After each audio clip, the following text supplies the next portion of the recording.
It's a double parsha this week, and it's quite a lengthy reading when you put the two parshas together.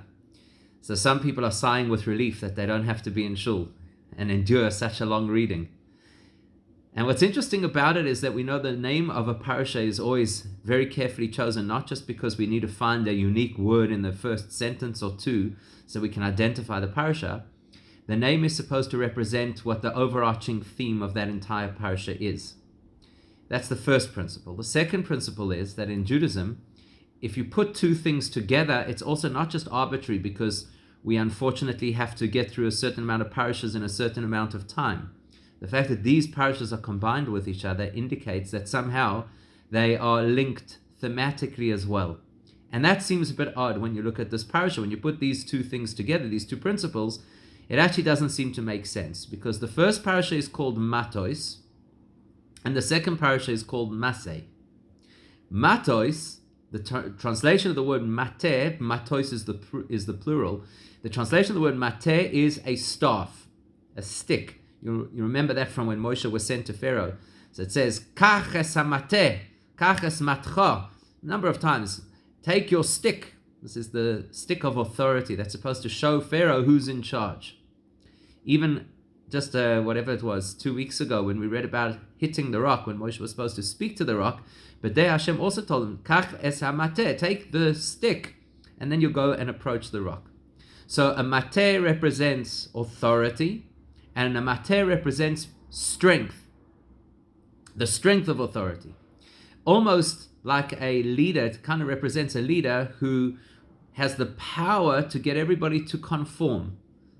Whether that's because they have physical strength and they're a bit of a tyrant, or because they're so charismatic that everybody just wants to do. Either way, the mate represents like this top-down influence of the strong person in the position of power influencing those who are in a weaker position. Also, a mate represents stability. That's why it's this firm stick. It represents stability. And when you have a consistent, strong leader, you have stability in an environment. Massei sounds like almost the opposite. Massei means journeys. That means fluidity. It's the exact opposite of stability, movement. Now, while movement on the one hand could imply flexibility, movement could also imply that you're unsettled. So the mate represents that things are strong and grounded, and massei represents that things are in flux. And perhaps we have to move to the next destination, as when you read through the 42 journeys that are listed in the beginning of Massei, sometimes you've got to move to the next place because this place is no longer suitable for what the Jews have to achieve or where you're supposed to be, and so on. Also, the Torah tells us in the beginning of the second parasha, Eile Massei b'nei Yisrael asher yatzu me'eretz Mitzrayim, that these are the journeys the Jewish people took to get out of Egypt.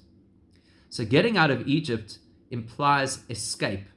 It implies that you're in an unhealthy environment and you have to run from that unhealthy environment, which also seems to be the exact opposite of mate. Mate is you're in a healthy environment.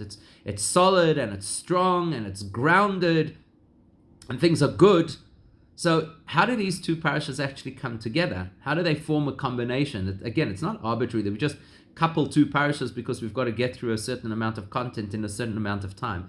There has to be a thematic link between them. And here, it doesn't seem that they're linked. In fact, on the contrary, it seems that they're exact opposites. So let's have another layer to this story. Matos, which we've already described, represents authority and grounded authority and firm authority. That is metaphoric of Hashem. Because whatever Hashem inputs into the world, he does obviously with strength. So when Hashem takes the lead, and when Hashem says, this is how it's going to be, follow me, follow my instructions, so it's very clear what has to happen, and it's kind of powerful in the sense that it's guaranteed. If Hashem says something's going to happen, it's going to happen. Nothing can really go wrong. So that's like a mate, something which is firm and powerful and reliable and consistent. Massei, on the other hand, seems to be a description of us. Journeys, movement, ups and downs. Sometimes we go, if you read the story of the 42 journeys, they were not all linear. Sometimes they went forward, other times they went backwards for a variety of reasons. So that sounds more like us. we're not quite solid, we're not quite grounded. Sometimes we move this way, sometimes we move that way, sometimes we progress, sometimes we regress. And the overarching theme of Massei is to leave Egypt. So in other words, that talks very much to our spiritual development. Every one of us at the beginning of our spiritual development, we're a little bit spiritually primitive. We're kind of spiritual Egyptians. Just like the Egyptians had this primitive perception of how the world works, and you've got to pray to the Nile, and then the Nile will provide for you. So we also have our primitive understanding of life. And the goal is to develop ourselves and to mature and to get to a point where we transcend that, and we have a larger, broader, more in-depth kind of spiritual perspective that liberates us from many of the things that cause us stress and anxiety and upset us and so on and so forth. So that's the journey out of Egypt.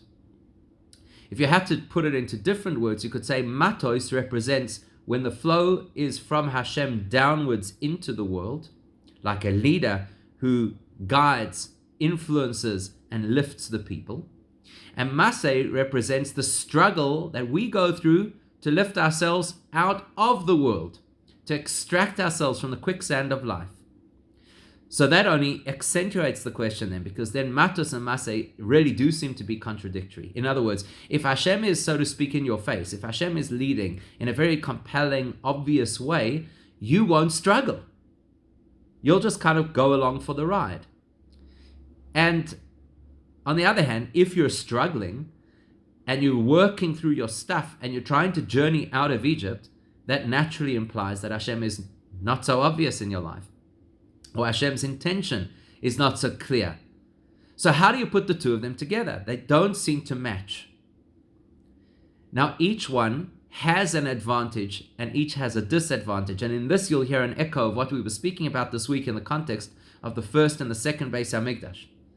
Matos is similar to the first Beis HaMikdash. Hashem takes the lead. Hashem pumps energy, revelation, miracle, spiritual awareness into the world. And it's a fantastic environment, except that we have no ownership over the experience. We're simply passengers on Hashem's vehicle, which is wonderful because it's clear, but it's kind of meaningless because we don't actually grow. Massei, on the other hand, reflects the second Beis HaMikdash. Second Beis HaMikdash was human endeavor, it was human initiative, they had to collaborate, they had to pull money together, they had to get permission from the politicians.